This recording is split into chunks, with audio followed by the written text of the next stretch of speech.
Les personnes qui n'avaient pas compris ce que nous, on a compris depuis longtemps. Je m'explique. Nous, on savait que ça allait arriver au Conseil constitutionnel. Au Conseil constitutionnel, là, c'est une maman qui est là-bas. Ce n'est pas moi qui ai pris ces engagements-là.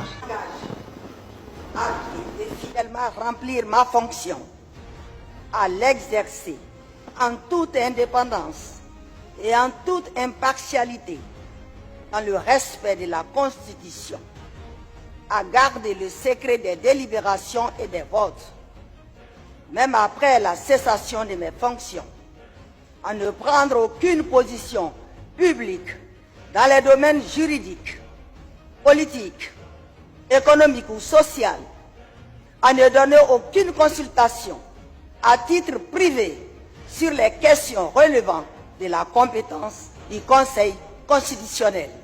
Et en plus de ça, je pense que vous devez vous souvenir de ces paroles-là. Nous n'avons pas affaire au président de la CEI. Nous aurons affaire à Madame Chantal Camara, présidente du Conseil constitutionnel. C'est le Conseil constitutionnel qui déclare qui est éligible et qui ne l'est pas.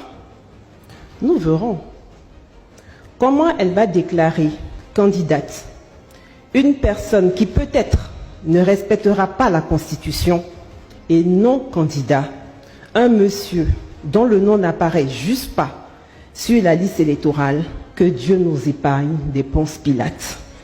Chers amis, chers camarades, chères sœurs, restons sereins. Maintenant, les yeux de tous les Ivoiriens sont rivés vers le Conseil constitutionnel.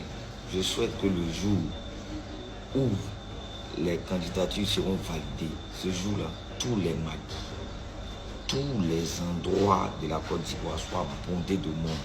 Sors ton maillot, c'est final en s'en jouer.